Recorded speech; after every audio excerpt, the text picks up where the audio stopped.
У цэнтры Менску на праспекце Незалежнасці рабочыя залажылі пліткай месцы, дзе яшчэ нядаўна раслі дрэвы. Фотаздымкі выклікалі хвалю абурэння ў сацыяльных сетках. Карыстальнікі пішуць, што сталіца, якая калісьці літаральна танула ў зеляніне, працягвае губляць свой галоўны прыродны сімвал.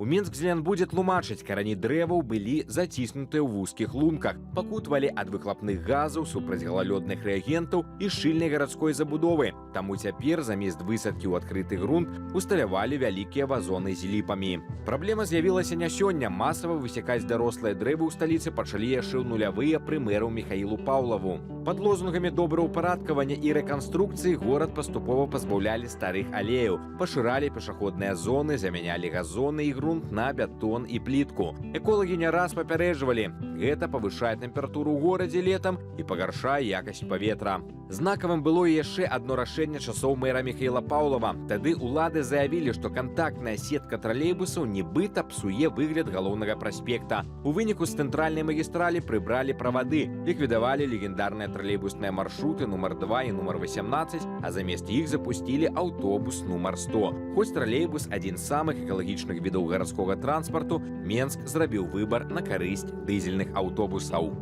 Ці вось гэтым прыгожым, натуральным дрэвам можна вось той, што мы цяпер убачылі на кадрах, назваць гэта заменай? Ну, у разуменні нашых чыноўнікаў, канешне, да, можна.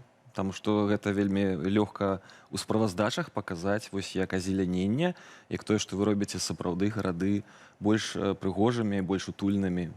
Не, ну, может быть, оно технологично, типу, раптом одно з їх згибело, можна хутенько замяніць, нічого копаць не трэба, плітку копаць не трэба, але дрэва ў вазоне, ну, у мяне ў вазоне там на гаўбцы растуць ружачкі, у мяне памідоры. Да, але вот я не ведаю, як это на экалогію ўвогуле паспрыяе. Гэта дрэва ўвогуле, ну, здольна хоць нешта ну, там, выпрацаваць, які-небудзь кісларод, там, ну, сядзіць у гэтым вазоне сярод горада, камяніцы. Вот. Тым і праблема, што пра сапраўдную экалогію, пра сапраўднае азеляненне нашыя чыноўнікі, на жаль, не думаюць.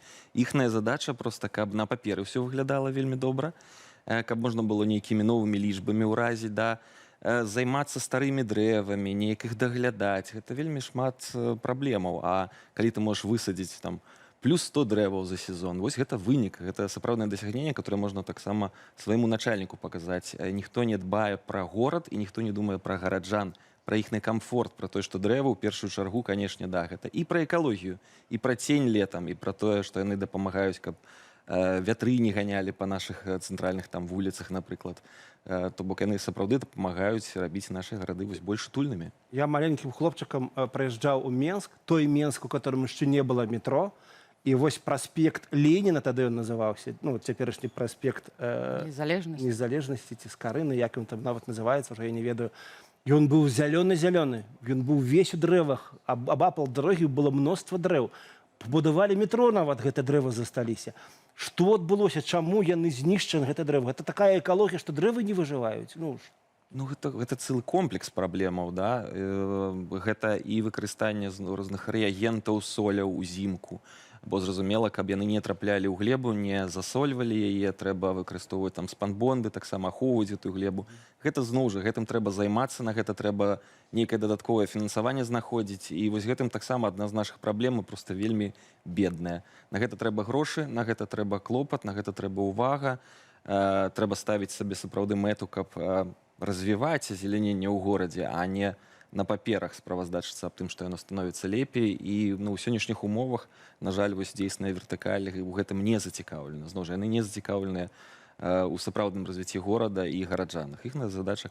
Але ж гэта, пэўна, і даражэй. Вот як ты... А ці вы ведаеце, колькі гэта каштавала? Колькі грошаў было на гэта выдадзена? Тое, што гэта сапраўды па шмат якіх паказніках больш даражэй выходзіць, чым было б даглядаць старыя дрэвы, гэта сапраўды факт, але тут зноў жа праблема ў тым, а мы не ведаем, колькі гэта каштуе, бо зноў жа і нашыя бюджэты вельмі непразрыстая штука, і толькі па ўскосных дадзеных удаецца там даведацца, колькі каштуюць вось гэтыя вось упрыгажэнні, спробы зрабіць нашыя гарады больш зялёнымі, альбо вось тая манія з кветкамі, которая ў нас апошнія сезоны назіраецца, калі гэтыя вазоны, асабліва вось у маім родным Гомель, там проста цэлыя вуліцы, ставяць адмысловыя такія сцены, каб стварыць візуальны эфект. Вау! Гэта ўплывае, у тым ліку, нават на такія рэчы, которые мы звычайна не заўважаем і не думаем, на акустыку, да, то бок на магчымасць спакойна паблукаць па Ну, цэнтральных вуліцах, таму што калі дрэвы і іх шаты там ніяк не затрымліваюць вось гукі ад машынаў, которые праязджаюць, то гэта рэха яшчэ дадатковае стварае. Вы ўжо просто так утульна не паблукаеце і не абмяркуеце ўлюбёныя тэмы са сваімі сябрамі там.